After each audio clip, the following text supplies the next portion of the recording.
The morning Alice Carter buried her husband, the sky above the Kansas plains turned the color of a bruise, and every man at the graveside told her, in the kindest tones they could manage, that she ought to think seriously about selling the land. She did not sell the land. That was the spring of 1874, and the homestead outside the small town of Millhaven, Kansas, sat on 160 acres of short-grass prairie that her husband, Thomas Carter, had claimed under the Homestead Act 2 years prior. Thomas had been a good man, a carpenter by trade who had taught himself ranching through sheer stubbornness and the grace of a patient neighbor's advice. He had driven a fence post into the earth and declared it home, and Alice had believed him utterly. Then a fever took him in March, fast and merciless, leaving Alice with a 7-year-old son named Eli, 2 dairy cows, a small vegetable garden, 14 chickens, a mule named Gideon, and 160 acres of short-grass prairie that most men in Millhaven were quietly certain she would abandon before the first frost. She did not abandon it.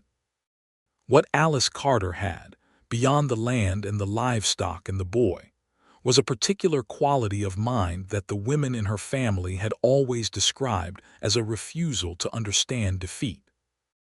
Her mother had homesteaded before her in Missouri and had put 4 children through school on 30 acres and a milk route. Alice had inherited that refusal the way other people inherit eye color. It was simply part of her. She was 29 years old, slender but strong in the way that constant physical labor makes a person strong. With dark auburn hair she kept braided and pinned at the back of her neck because loose hair was a liability when you were hauling water or splitting firewood. Her hands were capable hands, rough at the palms and stained at the knuckles, and she was not self-conscious about them. Her eyes were a pale, almost gray-green, and they had the steady directness of someone who had learned that looking away rarely improved a situation. The first full summer without Thomas, she made mistakes. She planted the corn too shallow in one section and lost most of it to a dry spell in July. She misjudged the weight capacity of the old wagon and broke an axle on a supply run to Millhaven, and the repair cost her 2 weeks of egg money. Gideon the mule developed a skin condition that required treatment, and she spent 3 evenings reading a borrowed veterinary pamphlet by lamplight until she understood what to do. She fixed the mule herself. By late summer she had enough corn from the surviving rows to put up stores, enough vegetables from the kitchen garden to carry them through winter with some trading, and the chickens were laying reliably.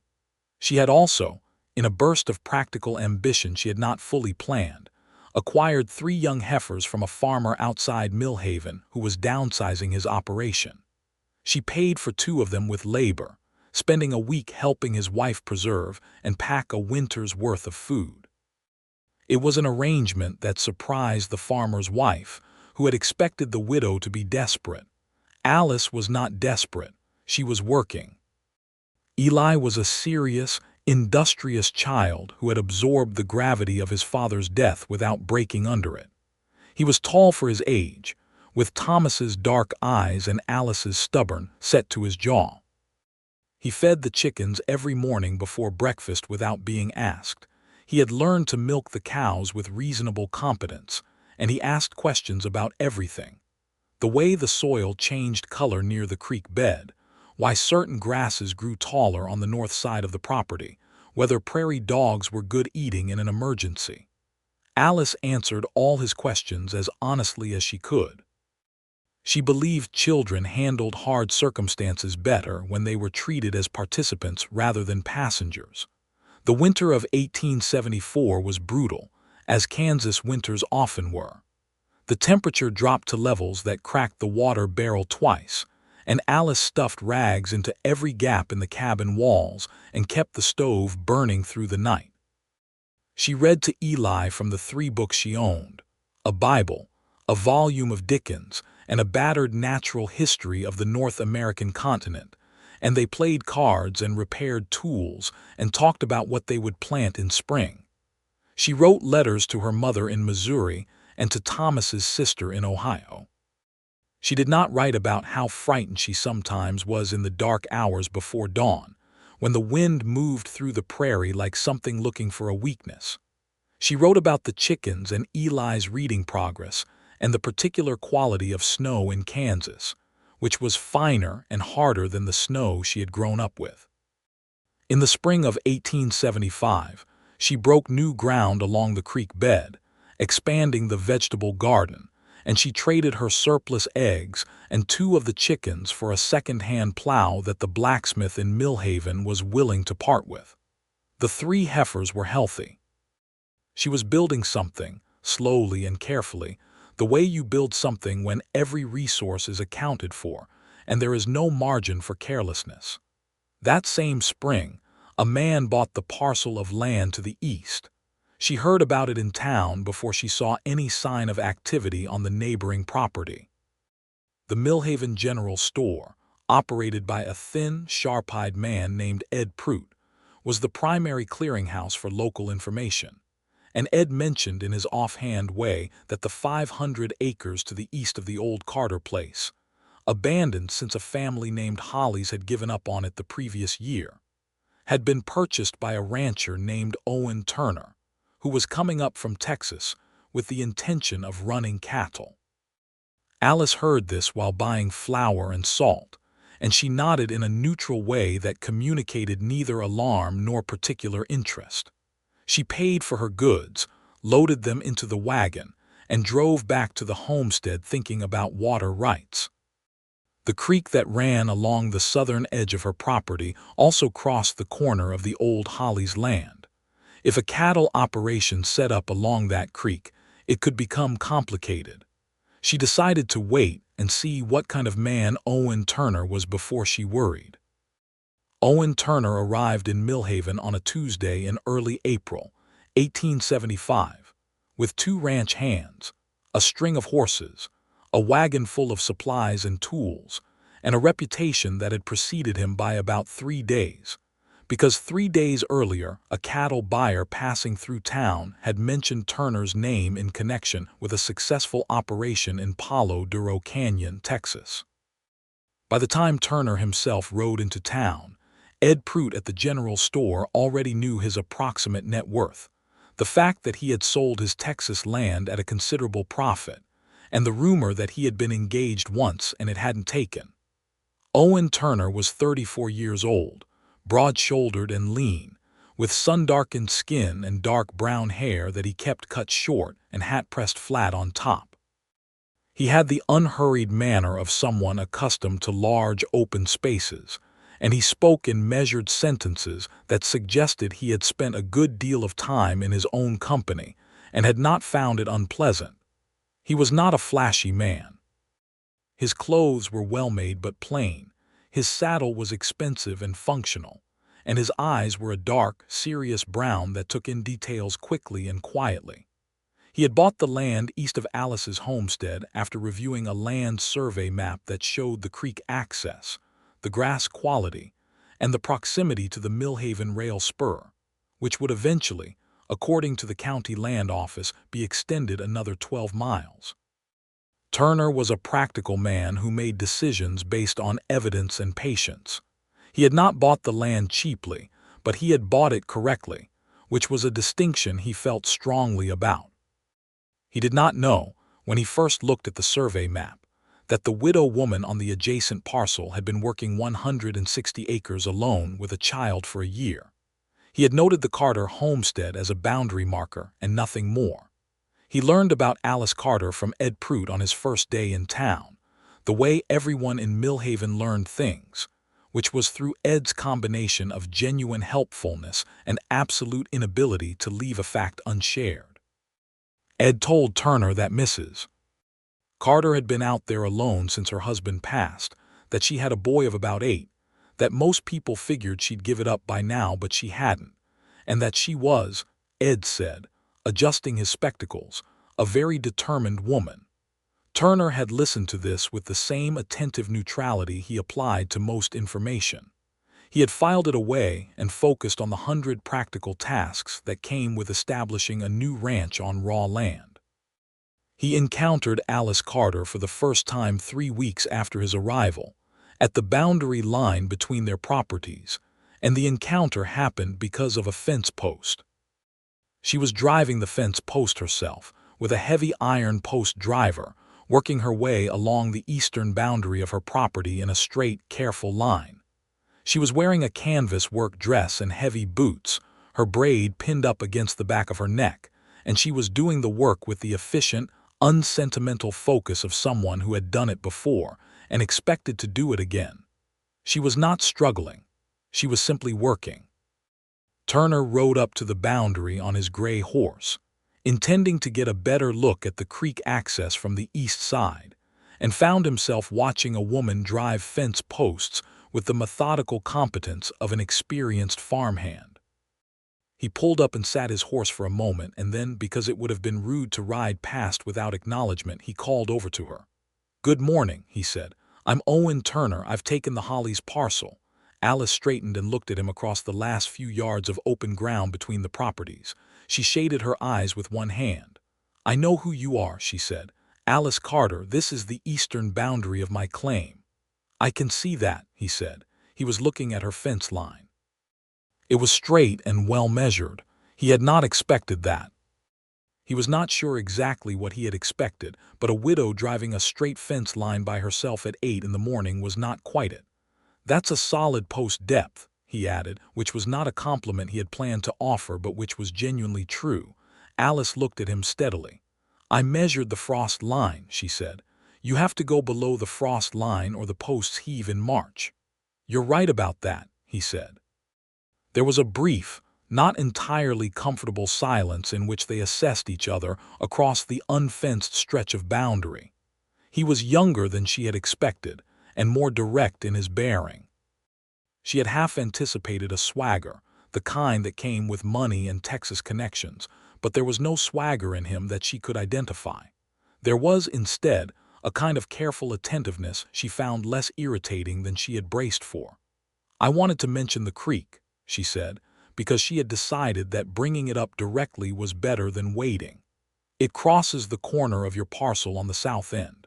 I've been drawing water from it since I came onto this land. I'd like to make sure that doesn't become a problem when you put cattle along the bank." He had not expected her to open that particular conversation within 30 seconds of introduction, and he found himself respecting it even as he was slightly startled by it. "That's fair," he said. "I don't plan to fence the creek bank entirely. I was thinking of a rotational grazing setup on the south section." "That would work," Alice said. "I'll put it in writing if you'd prefer," he offered. "A letter of intent about the water access, so it's not just my word." She looked at him with an expression he couldn't entirely read, something between appraisal and mild surprise. "That would be acceptable," she said. He nodded once, touched the brim of his hat, and rode on toward the creek. Alice watched him go, then turned back to her fence post and set the driver on top of it again. She was not certain what she had expected either. She had expected, perhaps, a degree of condescension she would have had to address firmly. She had not expected a direct offer to put a water access agreement in writing unprompted. She drove the next post deep and straight and thought about it for the rest of the morning. The letter arrived at her door 4 days later, carried by one of Turner's ranch hands, a quiet older man named Cal who touched his hat to her with genuine courtesy. The letter was written in a neat, legible hand on proper paper, and it outlined an agreement regarding shared creek access that was detailed and fair, and included specific provisions about cattle proximity to her drawing point. She read it twice, then took her pen and signed her name at the bottom in her clear, forward-slanting script, and sent it back with Cal. That was the beginning of it, though neither of them would have called it that at the time.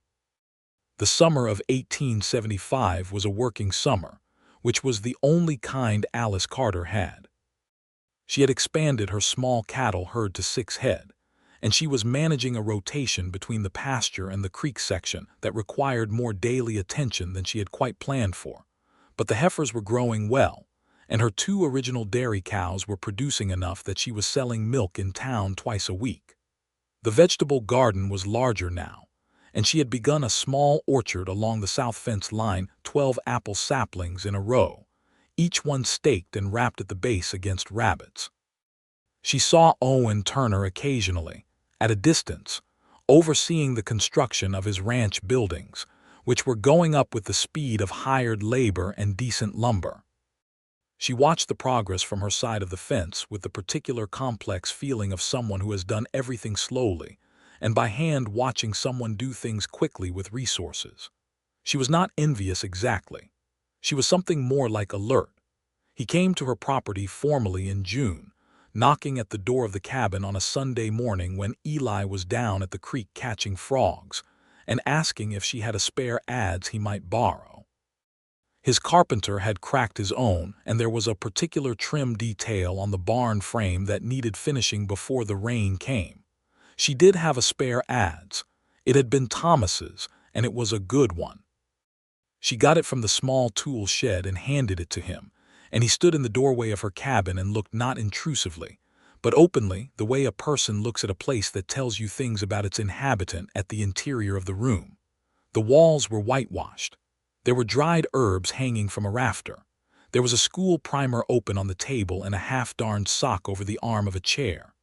There were Thomas's tools, clean and organized on a wall-mounted rack, alongside her own. "This is a well-kept place," he said, and it came out simply and without the condescension she had half expected, the kind that sounds like surprise. It sounded like a statement of fact.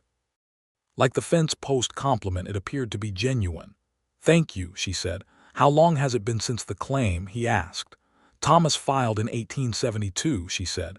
"We came in 73. He passed in March of 74. He looked at her for a moment. "I'm sorry about your husband," he said. "So am I," she said, which was the truest thing she could have said. He returned the adze 2 days later, freshly sharpened. She noticed the sharpening and did not comment on it, but she put it back on the rack in precisely the spot where Thomas's tools lived and felt something small and unidentifiable move in her chest.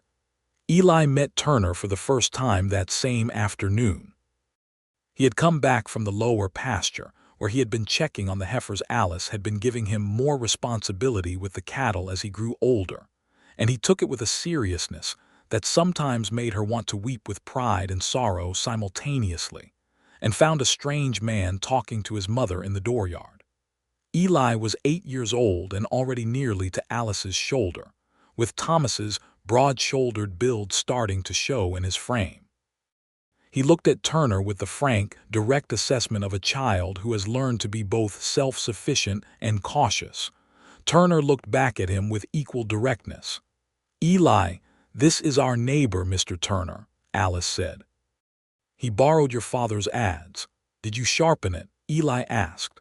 "I did," Turner said. Eli considered this and appeared to find it satisfactory. "Mama doesn't always have time to sharpen the tools," he said. "I try to do it, but I'm not very good at the adze yet." "It takes practice," Turner said, without any of the adult condescension that children can detect instantly. "If you'd like, I can show you the proper angle sometime." Eli looked at his mother. Alice looked at Turner. "We'll see," she said, which Eli knew from long experience meant possibly yes rather than no. After Turner left, Eli helped her carry water from the well, and as they walked he said, without looking at her, "He seems all right." "He does," Alice agreed. "Is he going to cause trouble about the creek?" Eli asked. "No," Alice said. "We have an agreement." Eli nodded. He had heard about the agreement. He had, in fact, read the letter himself because Alice believed in showing him the documents that governed their life. She had explained what water rights were and why they mattered, and he had listened with his characteristic gravity. "Good," he said, and picked up the pace toward the well. Alice watched her son and felt the familiar mixture of admiration and heartache that came with knowing he had grown up faster than any child should have to. The first real conversation she had with Owen Turner, not about fence lines or tools or water rights, but an actual conversation about something beyond the immediate practical, happened at the Millhaven Summer Social in July of 1875. The social was an annual event held on the green beside the church, with tables of food brought by the town's women and fiddle music and considerable quantities of lemonade. And it was one of the very few occasions all summer when the farming and ranching families came together without specific business as the occasion. Alice had come with Eli, who had immediately located two boys his age and disappeared in the direction of the horse paddock to look at someone's new Morgan. Alice had deposited her contribution to the food table, 2 pies, a blueberry and a sour cherry, and found herself standing at the edge of the gathering with a glass of lemonade, watching the Millhaven community arrange itself in the particular social geometry of a small western town. The established families clustered at the center tables, the newer arrivals and the single men at the edges, the children running everywhere with no interest in such geography at all. Turner was standing somewhat apart from the main gathering, talking to the Millhaven land agent, a portly man named Graves who was known for his enthusiasm about the coming railroad expansion. Turner had the look of a man who was listening politely to more enthusiasm than the conversation strictly required.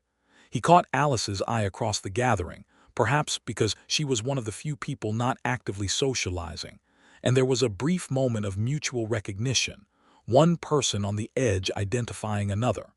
He crossed to her in a few minutes when Graves had been absorbed by another conversation. "Mrs. Carter," he said, "I saw your pies on the table." "You haven't tried them yet," she said.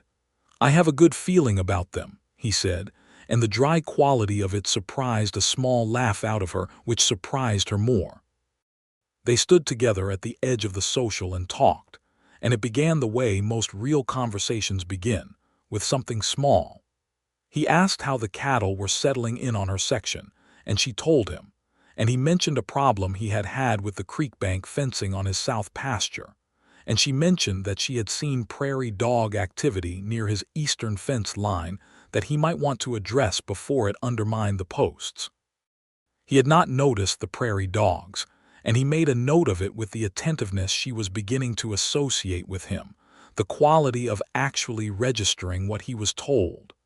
And then somehow they were talking about something else entirely. She had mentioned, almost without thinking, that she had been reading the natural history book to Eli, and that they had gotten into an extended discussion about the migration patterns of buffalo, and Turner had said that he had seen the great herds as a young man in Texas, that you could stand on a rise and look out and the earth itself appeared to be moving. His voice changed slightly when he said it, and Alice looked at him with attention she hadn't quite planned. "They're nearly gone now," she said. "Yes," he said. He was quiet for a moment.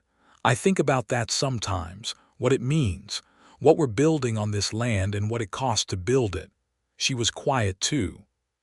This was not the kind of thing men in Millhaven generally said at summer socials. "I think about it too," she said. "Thomas and I talked about it when we first came, whether we had the right." "Did you reach an answer?" he asked. "No," she said honestly. "We just decided to do the best we could with what was ours and to not pretend that made everything that came before it all right." He looked at her with those steady brown eyes, and she had the uncomfortable feeling of being seen more clearly than she was accustomed to. "That sounds like a sensible position," he said. "It was the only honest one we could find," she said. They might have continued, but Eli materialized at her elbow at that moment with dirt on his trousers and a large grasshopper cupped in his palms, which he wanted to show her with the urgency of an 8-year-old who has caught something remarkable. She turned to her son with full attention, and by the time she had admired the grasshopper and negotiated its release into the grass, rather than into her apron pocket, Turner had moved on to another conversation.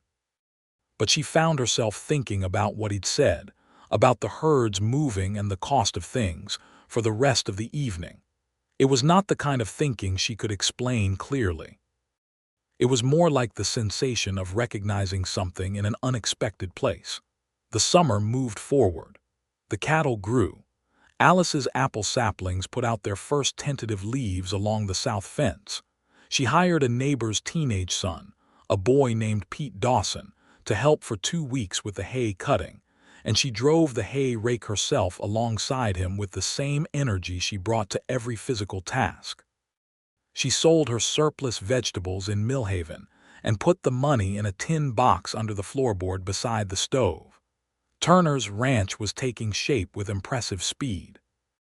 By August, he had a proper barn, a functional bunkhouse for Cal and the other hand, a corral that was well constructed and well maintained, and the beginning of a good-sized herd of longhorns he had arranged to bring up from a Texas contact. He worked alongside his hands rather than above them, which Alice noticed when she could see his property from the rise on her north field, and which she found, privately, admirable. She also noticed, and was less comfortable admitting this even to herself, that he was a physically compelling man. He moved with the economy of someone who had spent his life working with his hands and his body, and there was nothing careless or ostentatious in his bearing. She was not in the habit of noticing such things about men. She had been Thomas's wife, and Thomas had been her whole understanding of men in that particular way. This noticing felt disloyal and confusing in almost equal measure, and she generally responded to it by picking up a physical task and doing it hard until the feeling dissipated. The fall of 1875 brought a dry spell followed by 3 weeks of unusual rain, and the rain revealed a drainage problem on Alice's north pasture that she had known was coming and had not yet been able to address. The low ground collected water and the cattle avoided it, and she could see clearly that if she didn't cut a small drainage channel along the eastern edge of the pasture before winter, she would have a bog situation by spring that would take out a section of fence and possibly compromise the creek bank. She spent 2 days trying to cut the channel herself with a flat spade, working the wet ground, and she made progress but not enough. The channel needed to be longer than she had estimated, and the work was simply more than one person with a spade could do in the time available before the next rain came. It was Cal, Turner's ranch hand, who saw her working from the road when he was driving into Millhaven for supplies. He mentioned it to Turner that evening in the offhand way that Cal mentioned most things, which was simply and without editorializing. Turner came over the next morning with a proper drainage spade, a second man, and no announcement beyond knocking on her door and saying, "I heard you have a drainage issue on the north pasture. We have time this morning if you want the help." Alice stood in her doorway and looked at him and felt the specific complicated feeling of needing help and being deeply reluctant to accept it, a feeling she had spent a year and a half cultivating out of necessity and which was now deeply embedded. "I was managing," she said. "I know you were," he said. "I'm offering because the ground dries out in another week and you won't be able to cut it cleanly until spring, not because you couldn't do it yourself." The distinction mattered to her. She could tell he knew it mattered, which was the reason he had made it. "All right," she said, "thank you." They worked together on the drainage channel for most of the morning, she and Turner and his second hand, a young man named Hector who was strong and quiet, and did exactly what Turner told him without requiring instruction twice. Alice worked alongside them, not directing from the side but actually digging, and she could feel Turner noticing this in the way that people notice things when they recalibrate their expectations. She had been right about what she sensed from him. She was not what he had anticipated. At mid-morning, Eli brought out a jar of water and 4 cups, and served everyone with the grave hospitality of a child who has been told that guests are always offered something, even when there is very little to offer. Turner thanked him with genuine courtesy, and Eli asked him, with his characteristic directness, whether Turner had seen much drainage work done on clay soil, because he had been reading about it in the natural history book, and it said clay was different from loam. Turner said yes, he had, and asked Eli what the book said about it, and they had a brief, earnest conversation about soil types while Alice watched over the rim of her water cup. Something shifted a little further in her chest, and she looked away at the gray October sky and told herself firmly that gratitude was not the same as anything else. The channel was done by noon. Turner and Hector took their tools and went home. Alice walked the length of the channel with Eli, and they watched the standing water begin to move toward the creek in a slow, purposeful trickle. "He did a good job," Eli said. "He did," Alice agreed. "So did you," Eli said, with the quiet matter-of-factness of someone who was not offering comfort but stating what he understood to be a fact. Alice put her arm around her son's shoulders, and they stood in the cool October air watching the water move, and she felt the land under her feet with the particular love that comes from having fought for something so long that it becomes part of you. The winter of 1875 arrived early and cold. Alice had prepared more thoroughly than the previous year, having learned what the Kansas winter required, and the cabin was better insulated. The wood was stacked deep and dry, and she had laid in substantial food stores. She had also, in what felt like a significant development, hired on Pete Dawson's older brother Sam for the winter months, a 16-year-old with strong arms and no particular direction.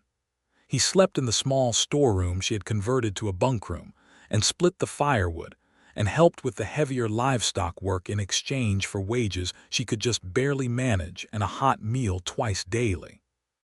Having Sam allowed Alice to redirect some of her energy in the evenings, and she spent more of those long winter nights doing the kind of careful planning she hadn't had sufficient quiet to do before. She worked on a 5-year plan for the cattle herd, projecting numbers and costs in a ledger she had begun keeping with scrupulous detail.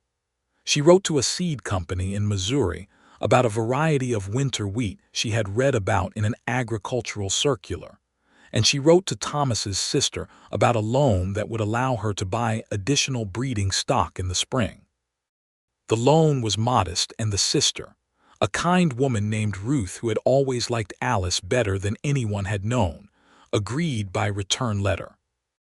Turner rode past her land nearly every day, coming and going to Millhaven, and they had developed a habit of acknowledging each other on these occasions.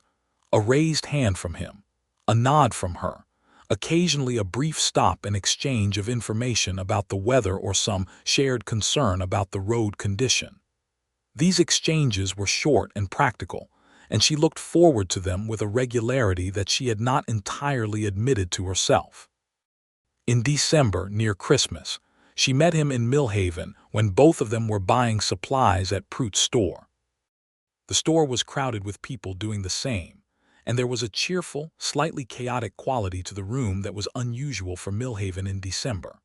Someone had brought in a wreath of dried prairie grass woven with red ribbon and hung it above the door, and Ed Pruitt was in an expansive mood. Turner was buying coffee and flour and a very large order of nails, and Alice was buying lamp oil and salt, and a small luxury she permitted herself at Christmas, a twist of peppermint candy for Eli.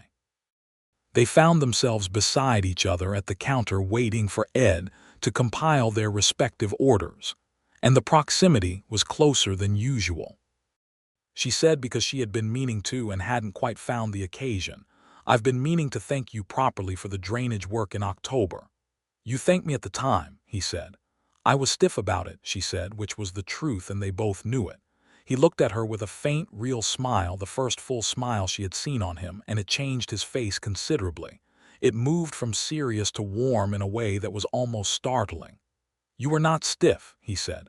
"You were independent." "Those are different things." "Are they?" she said. "Yes," he said. "Stiff is when a person doesn't want help even when they want the result. Independent is when a person has been carrying everything alone for so long that accepting help requires a readjustment. You were doing the second thing." Alice looked at him. Ed Pruitt was making significant noise with flour sacks behind the counter and paying them no obvious attention, though Alice was quite certain he was absorbing every word. "That is a perceptive distinction," she said carefully. "I've spent some time alone," he said.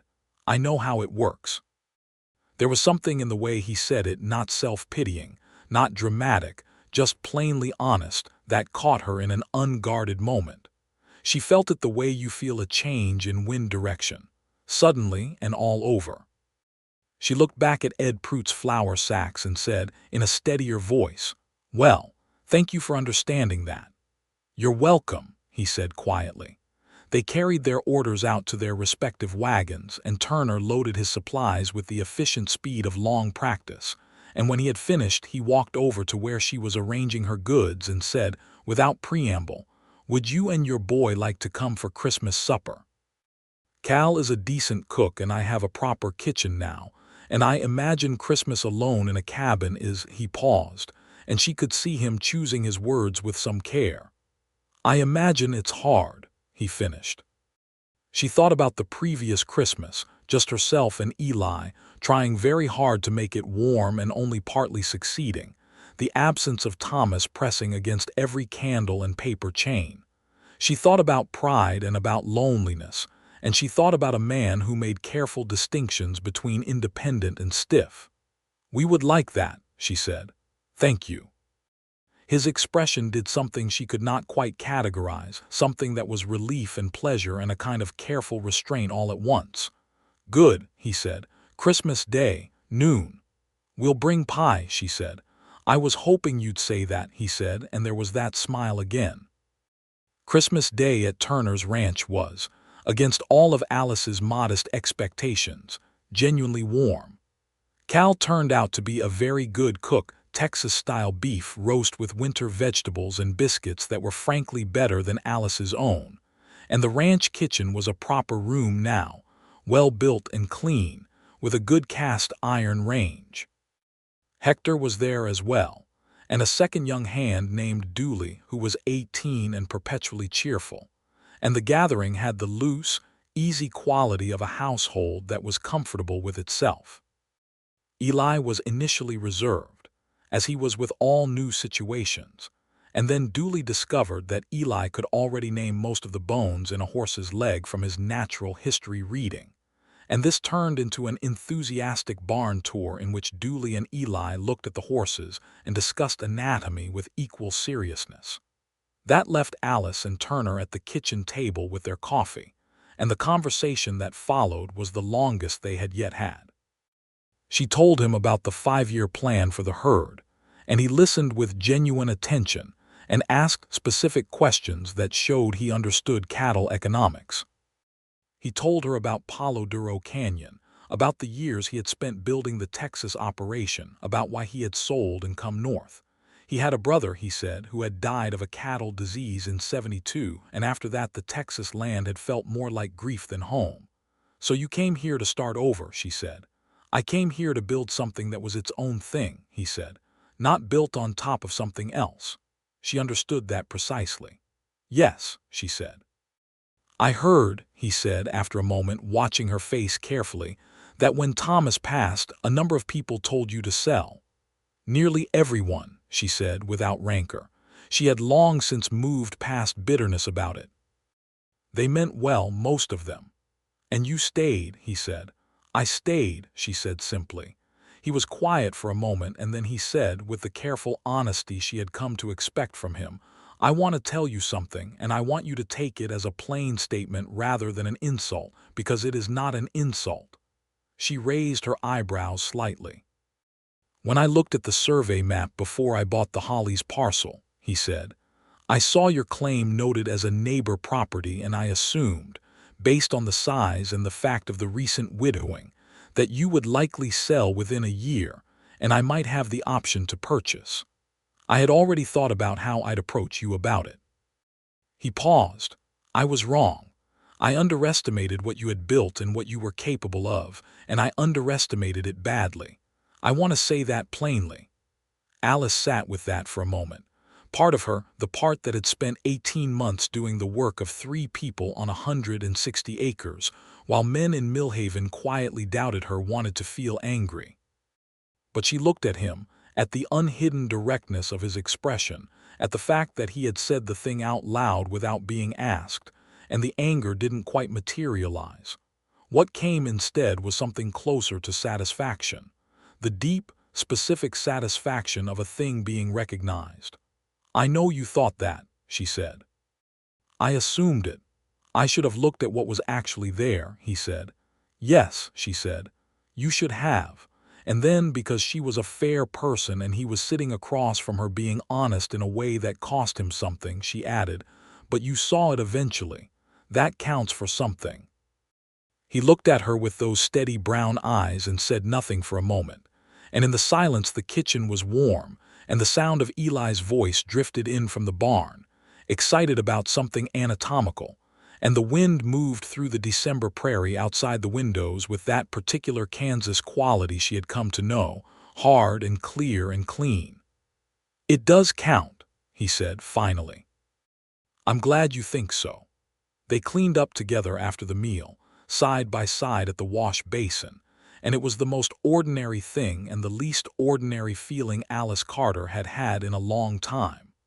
The new year, 1876, brought the winter wheat she had ordered, and she planted it in the expanded south field with a care and precision that reflected how much of her own money and hope was in that ground. The farming guides she had been corresponding with by letter suggested the variety was well suited to the Kansas climate, and she trusted the guides more than she trusted the men in Millhaven who suggested she was overextending herself. She was always overextending herself, according to the men in Millhaven. She had been overextending herself since 1874, and the farm kept growing. She and Turner had fallen into a natural rhythm of neighboring by then, the kind that develops in country life between people who share a border and a water source and an interest in each other's welfare. They shared information the way working neighbors do. She told him the feed merchant in Abilene was offering a better price than the Millhaven man. He told her the road to Dodge was flooded out from a spring melt, and she should take the north route if she was driving to market. Cal and Sam Dawson helped each other on days when one property had a task that needed an extra pair of hands. What was harder to characterize, and what Alice spent considerable private energy not characterizing, was the other thing. The thing that was in the way he looked at her when she was saying something she cared about.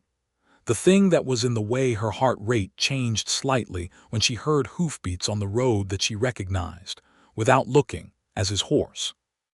The thing that was in the way she had started, without noticing when it began, to pay attention to how she looked before she walked out to the fence line in the morning, which was ridiculous, she told herself, because her appearance while performing farm labor was not a relevant consideration, and she told herself this while braiding her hair slightly more carefully than strictly necessary. It was Eli who said the thing she hadn't said.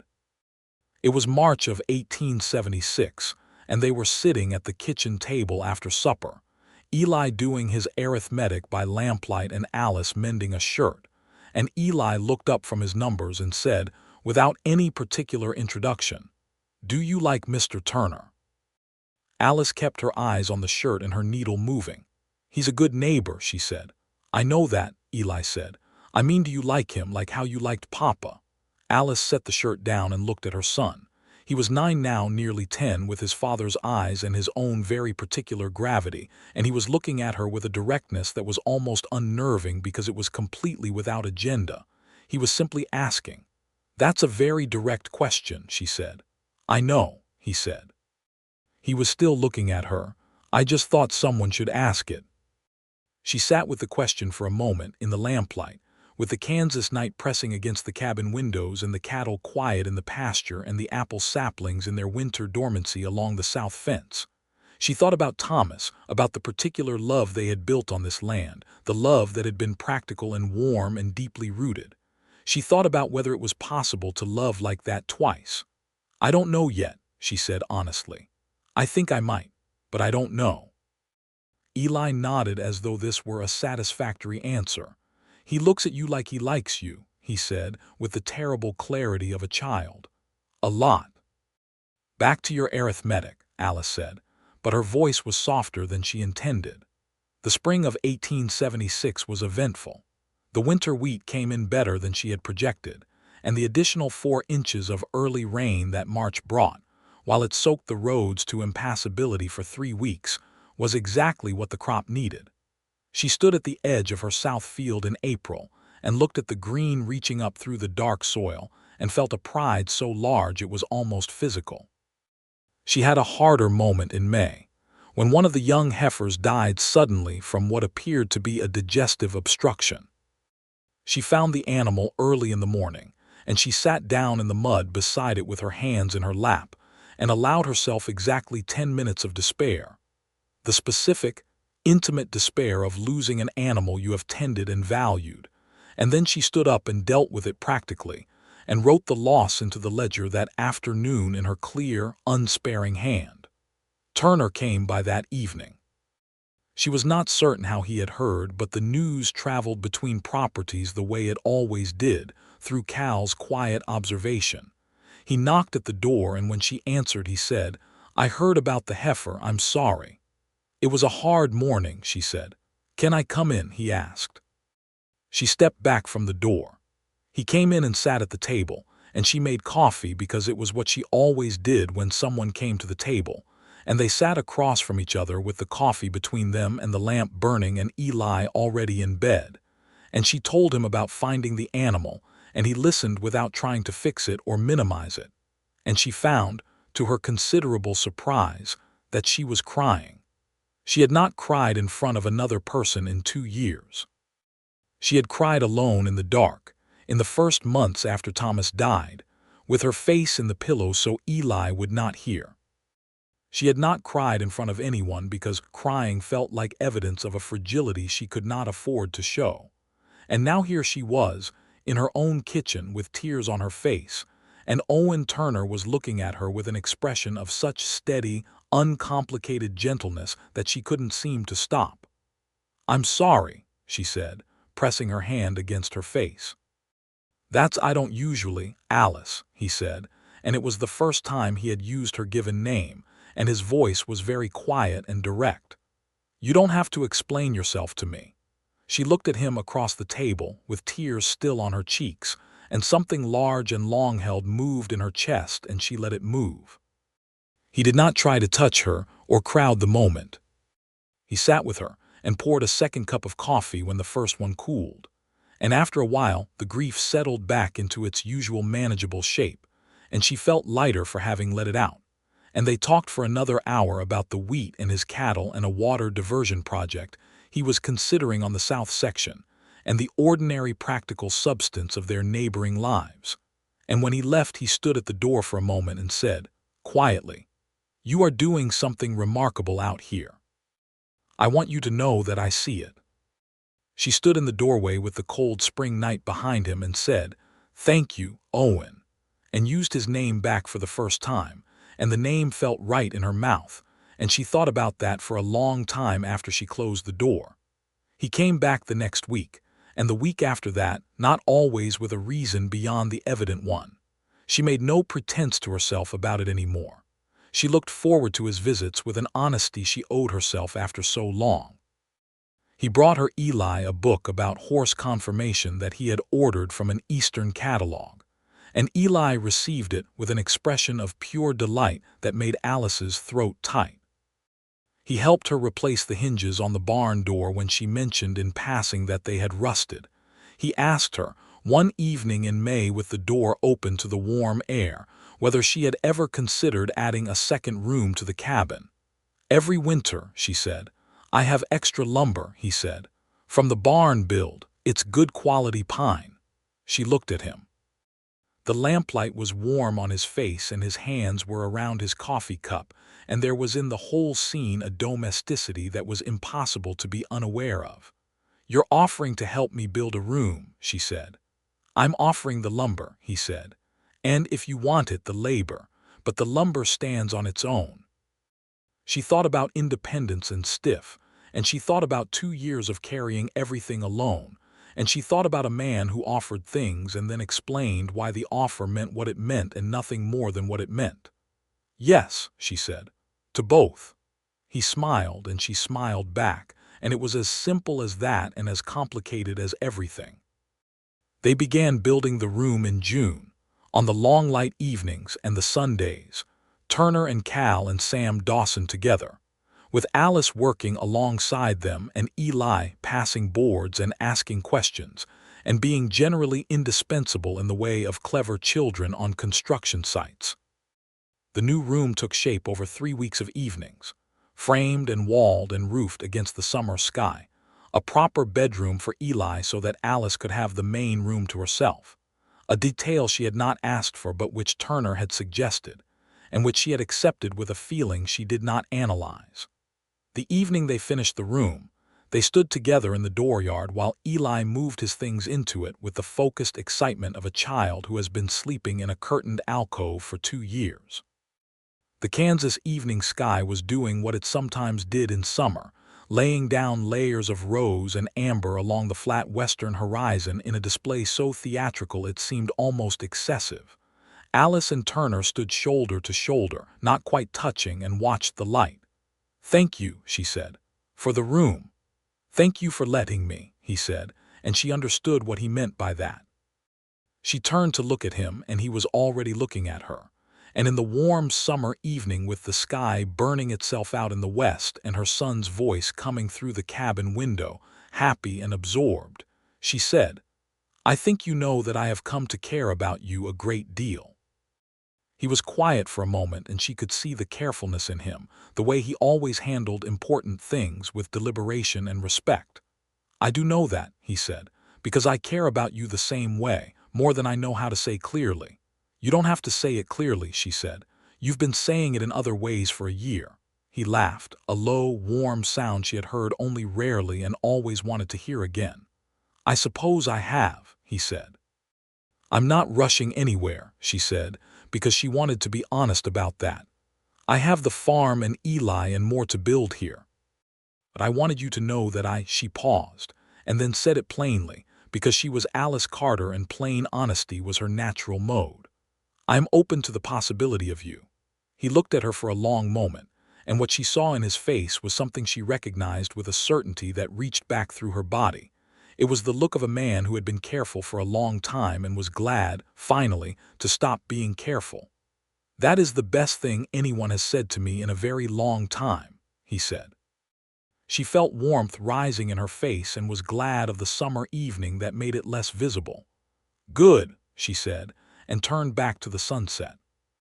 He did not reach for her hand right then, and she did not reach for his, but they stood there together in the dooryard until the last light went out of the sky, and Eli called from the new room that he could see 3 stars already, and both of them answered him, and their voices overlapped in the warm, dark air. The summer of 1876 was the best season Alice had had since coming to the homestead, and she knew it even while she was living it, which was a rare and conscious pleasure. The wheat came off beautifully, better than her projections, and the cattle were healthy and growing, and she had 7 apple saplings that were going to bear fruit for the first time in the fall. Her ledger for the first time showed a clear and unambiguous profit. She put most of it back into the land and the herd, as she always intended to, but she also put some aside in the tin box and thought, for the first time in 2 years, about what it might mean to have breathing room. She and Turner moved through those summer months with a careful, growing tenderness that was the kind of love that builds itself from the ground up, from shared work and shared honesty and the patient accumulation of moments. He came to the homestead in the evenings, 3 or 4 times a week, and sometimes they talked for hours, and sometimes they were largely quiet together in the companionable way of people who have grown comfortable with each other's presence. He had taken to calling her by her first name as a matter of course, and she used his in return, and neither of them made anything of it, but both of them noticed it. He kissed her for the first time in August, at the end of an evening when they had been sitting on the porch. She had recently added to the cabin's east face, watching a thunderstorm build on the horizon. It came up the way summer storms do on the Kansas plains, fast and enormous, the sky turning the yellow-green of incoming weather, and they were watching it together. And she had said something about the smell of rain on dry grass, which was her favorite smell in the world, and he had turned to look at her, and she had turned to look at him at the same moment, and it was very simple. His mouth was warm and careful, and she put her hand against his jaw, and the first drops of the storm fell on the porch around them, and she thought with the clear part of her mind that was always running, "Yes, This is right. They drew apart after a moment, and the storm came in earnest, and they went inside, and Eli woke up from the thunder and came to the main room, and they all sat together at the table, while the rain hammered the roof and lightning ran across the plains, and it was one of the finest evenings of Alice's life, which still surprised her when she thought about it later. Eli had handled the development of their relationship with a maturity that Alice found both relieving and quietly astonishing. He was not a child who pretended at sophistication. He was very genuinely himself, serious and warm and practical. But he had watched Turner for months with the careful attention of a child who has only one parent left and takes that seriously, and what he had concluded, apparently, was satisfactory. He called Turner by his first name with Alice's permission, and Turner spoke to him as an equal when it came to matters of the farm and the land, and asked his opinion on things and took his answers seriously. One Sunday morning in September, Eli said to Alice over breakfast, "I think Owen is going to ask you to marry him." Alice put down her fork. "Why do you say that?" "Because of the way he looks at you," Eli said matter-of-factly, "and because he asked me last week whether I would be all right if things changed." Alice was quiet for a moment. "He asked you that?" "He did," Eli said. "I told him that Papa wouldn't want you to be alone and that I thought Owen was a good man." He picked up his fork and applied himself to his eggs. "I figured you'd want to know." Alice looked at her son, this extraordinary child, and felt a love so large it had no edges. "Thank you for telling me," she said. "Are you going to say yes?" he asked, not looking up from his eggs. "If he asks," she said, "yes." Eli nodded. "Good," he said. "Can I have more biscuit?" Owen Turner asked her on an October evening, beside the apple trees that had, as she had hoped, borne their first small fruit that fall. The apples were harvested and put up, and the trees were already going bare, their small branches against the wide Kansas sky, and they were walking the south fence line in the cool evening air, which was something they did sometimes simply for the pleasure of it, and he stopped beside the apple trees and turned to her. He had made no speech, she would later tell it. He had simply taken her hands in his and said, "Alice, I want to spend the rest of my life next to you. I want to combine these two properties and call them ours and build something here together that neither of us could build alone. I want to be your husband and a proper father to Eli, with whatever that means to both of you. And I love you." He paused. "I have loved you, I think, since about the third fence post you drove on that eastern boundary line, though I didn't have the good sense to know it immediately."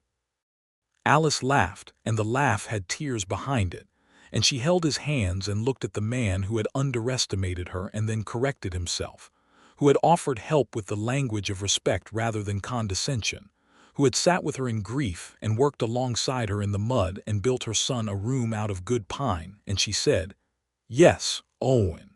Yes to all of it." He brought her hands up and held them against his chest, and she could feel his heart under her palms, steady and strong. And the October wind moved through the apple trees, and everything was exactly what it was and nothing was missing.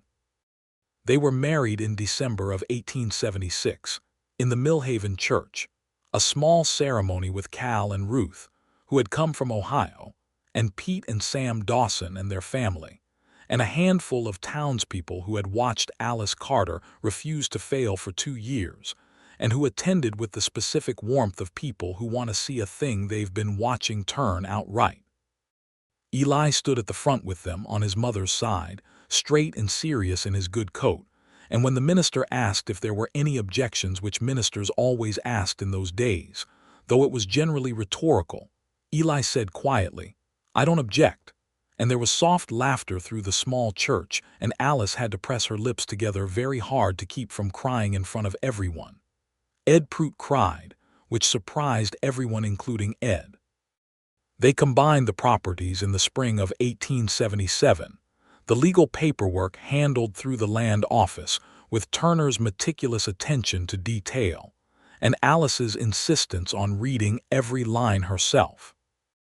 160 acres and 500 acres became 660 acres of working land, and Alice's herd and Turner's herd merged in the eastern pasture under Cal's practical management, and the whole undertaking had a completeness to it that was better than either of them had projected. Turner moved into the Homestead cabin while they began building the proper house on the rise between the two original parcels, using the lumber from his ranch buildings combined with new material, a real house with multiple rooms and a wide porch on the south side, and a kitchen with 2 windows that looked over the apple orchard. Alice designed the kitchen herself, and Turner built it to her specifications without modification or suggestion, which was one of many reasons she loved him. They broke ground on the new house in April of 1877 and moved into it in October, after the harvest, and the first night they slept there, with the October wind against the new walls and the apple trees visible from the bedroom window. Alice lay awake in the dark for a while, listening to the land that was hers and thinking about Thomas, and about love, and about the remarkable, specific nature of continuing. Thomas had loved her truly, and she had loved him, and that love was real, and it did not diminish, and it did not require setting aside. It lived in Eli's eyes and in the fence lines and in the garden, and in the care she still applied to the tools on the rack. And Owen's love was its own real thing, built from honest ground, and it lived here in this new house, and in the way he said her name, and in the fact of the water access agreement written in good faith before he had even met her. She turned her face toward him in the dark and said softly, "Are you awake?" "Yes," he said. "I'm happy," she said. "I wanted to tell you while I was feeling it." He turned toward her and found her face in the dark and kissed her forehead, and then her mouth, and said against her hair, "So am I completely." The winter of 1877 was cold and clear, and they spent it like a household, Eli growing another full inch and becoming indispensable to the cattle work, Turner reading in the evenings by the new fireplace, Alice planning the expanded spring planting with the pleasure of someone who finally has the resources to match her ambitions. Cal ran the bunkhouse at the original ranch site with Hector and Dooley, and later in the winter, 2 new hands Turner hired from Abilene. The operation was growing the way a well-run thing grows, steadily and without drama. In February of 1878, Alice told Owen that she was expecting a child. She told him at the breakfast table in the ordinary morning light, with the coffee poured and Eli already out doing morning chores, and she watched his face change from its everyday attentive expression to something that was entirely unguarded and luminous. And he got up from his chair and came around the table and held her face in his hands with a tenderness that made her feel that every step she had ever taken had been in the right direction. "Are you well?" he asked, which was the first thing he said. "I am very well," she said. He sat down beside her and took her hand, and they sat in the morning kitchen with the light coming through Alice's 2 windows and the apple trees outside silver and dormant in the February cold. And they talked about it the way they talked about everything important, honestly and carefully, and with the comfortable certainty of 2 people who had come to trust each other entirely. Eli took the news with his characteristic gravity, and beneath it, what Alice recognized as genuine happiness. "Is it a boy or a girl?" he asked. "We don't know yet," Owen said. "I'd like a brother," Eli said, in a tone that made it clear he had thought about this and arrived at his conclusion through a reasonable process. "But a sister would also be acceptable." Owen looked at Alice over Eli's head with an expression that was pure helpless warmth, and she smiled back at him with the unguarded fullness of someone who has stopped guarding herself against happiness. The spring of 1878 was the most productive season the combined Carter-Turner ranch had yet seen.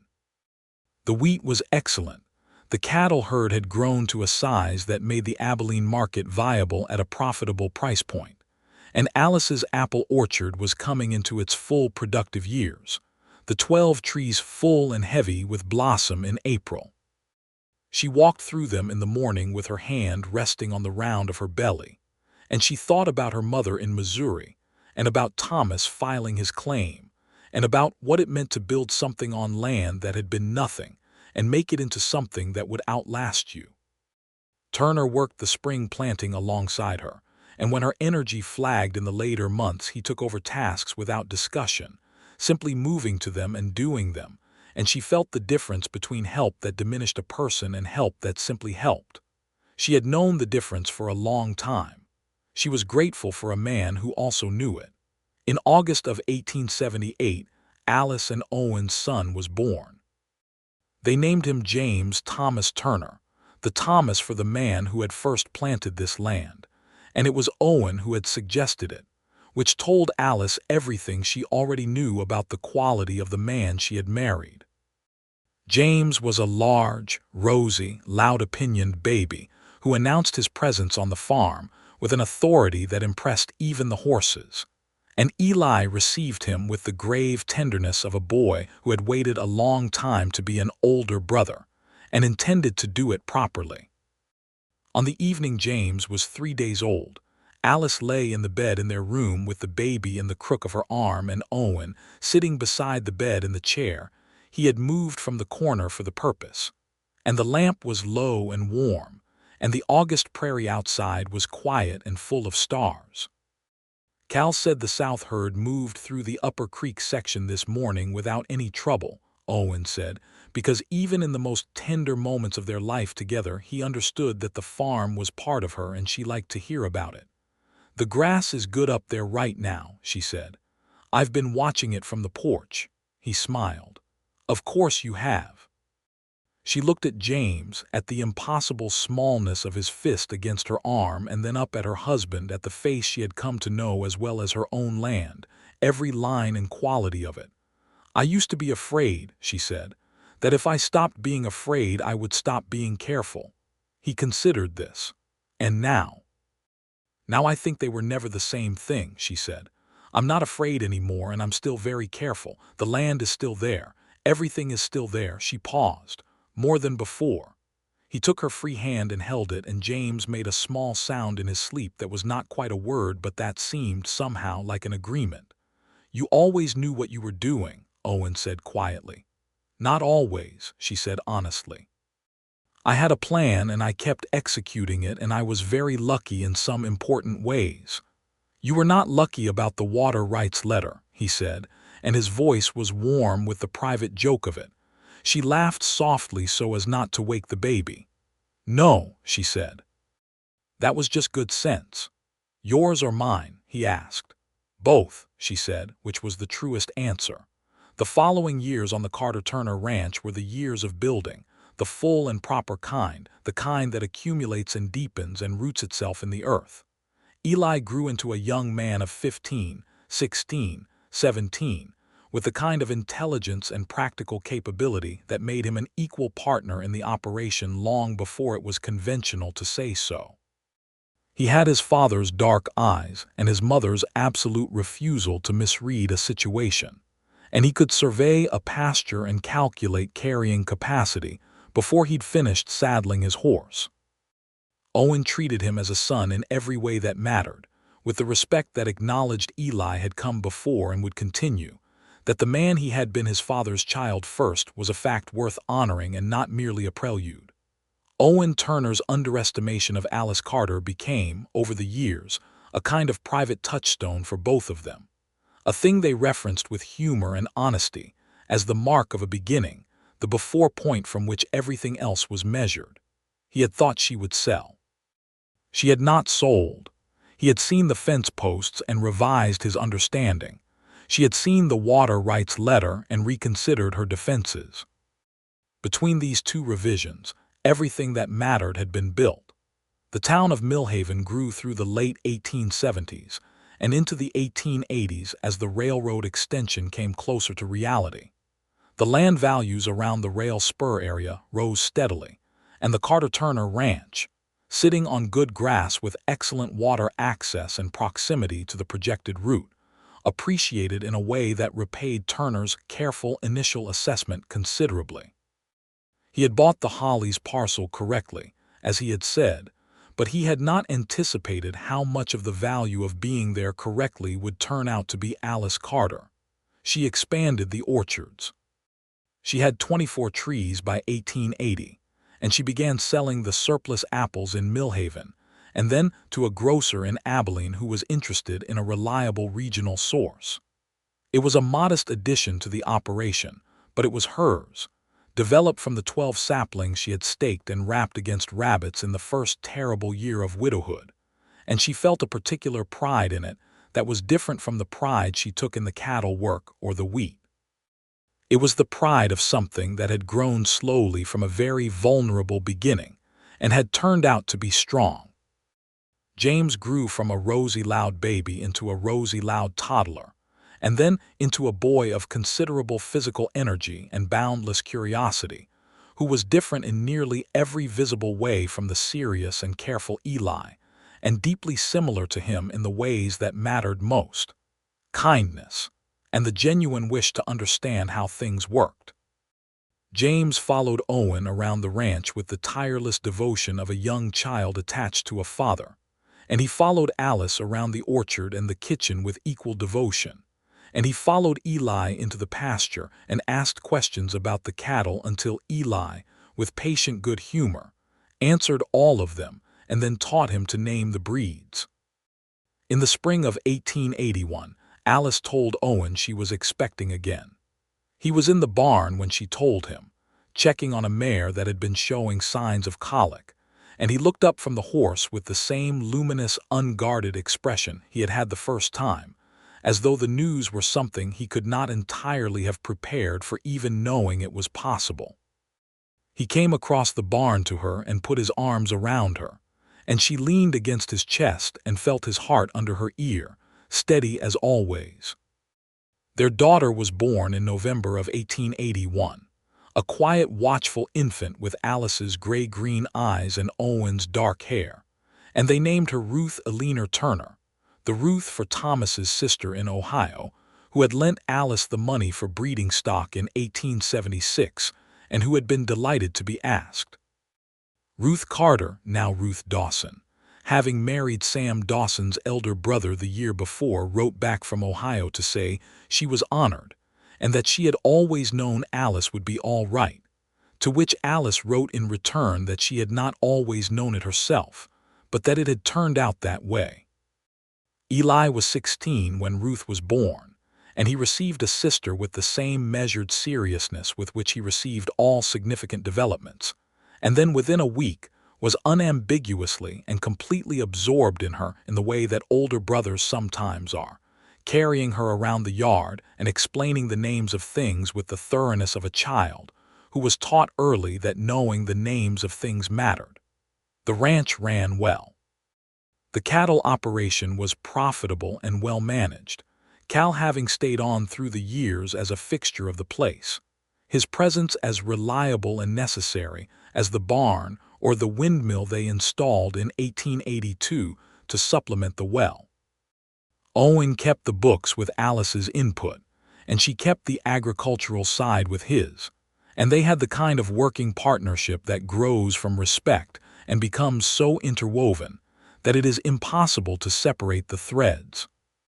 Alice Carter, Alice Turner now, though she sometimes still signed her full name Alice Carter Turner, because the Carter was what she had been when she had proved what there was to prove, had come to the full and uncomplicated understanding of what she had built, not in a single moment of realization, but across the long accumulated seasons, in the way that understanding of the deepest kind always comes. Gradually, and then all at once in a quiet morning kitchen or at the edge of an apple orchard with the spring in full expression around her. She had been afraid in the early years that the homestead would fail. She had been told by nearly every man with an opinion that it would fail. She had stood at her husband's grave and heard the kindly voiced inevitability of failure from people who meant well and were wrong, and she had made her choice in the practical, undramatic manner of someone who simply did not find the alternative acceptable. She had put seeds in the ground and posts in the earth, and milk in jars and numbers in a ledger, and one foot in front of the other across the plains of Kansas, until the sum of all those steps was something you could stand on and look out from. And Owen Turner, who had ridden up to her fence line on his gray horse and seen her driving posts in a straight line, who had gone home that evening and looked at the survey map differently than he had looked at it before, who had made the water rights letter and sharpened the ads and brought good pine lumber, and asked her son's permission before he asked for her hand. Owen Turner had understood, in the end, what was actually there. That understanding was the beginning of him. On the evening of their 5th wedding anniversary, December of 1881, they sat together on the south porch of the house that Owen had built to Alice's specifications, with the lamp warm behind them through the window, and the December stars coming up over the flat Kansas horizon in their cold, blazing abundance. James was in bed. Ruth was in her cradle inside, and they could hear her making the small, investigating sound she made in the night. Eli had gone to spend the evening with Pete Dawson, who was now his closest friend. Alice had a cup of tea and Owen had his coffee, and they sat in the quilts they had pulled from inside, side by side, and looked at the land. The apple trees were skeletal and silver in the dark. The cattle were quiet somewhere beyond the fence line. The prairie stretched away in every direction, enormous and still, lit faintly by starlight. "Do you remember," Alice said, "what you told me at Christmas that first year, about underestimating me?" "I remember," he said. "I've been thinking about it lately," she said. "About what I would have done if you had been a different kind of man, if you'd continued to underestimate me." He was quiet for a moment, looking at the stars. "I suppose I would have missed everything important," he said. "We both would have," she said. He turned to look at her, and she turned to look at him, and in the cold December starlight his face was exactly what it had always been, steady and direct and warm and hers. He reached over and took her hand under the quilt, and she leaned slightly against his shoulder, and the prairie held them the way the prairie holds everything on it, vast and patient and without judgment, the same under feet and stars and seasons. "I love you," he said, not dramatically. Just plainly, the way he said all the important things. "I love you," she said back, completely and without reservation. A sound came from inside. Ruth stirring in the cradle, waking for her night feeding, that small declarative voice asserting its presence in the universe. Alice smiled and began to unfold herself from the quilt. "I'll go," Owen said. "She'll want me," Alice said, and rose and leaned down to kiss her husband in the cold, starlit air of the porch, her hands on his face, his hands coming up to cover hers. She went inside to her daughter, and Owen sat on the porch of the house they had built together, on the land that the widow Carter had refused to yield, surrounded by the apple trees she had staked and wrapped against rabbits in the year everyone said would be her last on this ground. And he looked out at the great flat dark of the Kansas plains and felt, with a fullness he had not known was possible and had not expected to find in this particular corner of the world, that everything was exactly right. The homestead had not failed. It had flourished, the way things flourish when they are tended by someone who understands that love and stubbornness, in their truest forms, are nearly the same thing, and when they find a partner who is finally wise enough and humble enough and good enough to see it.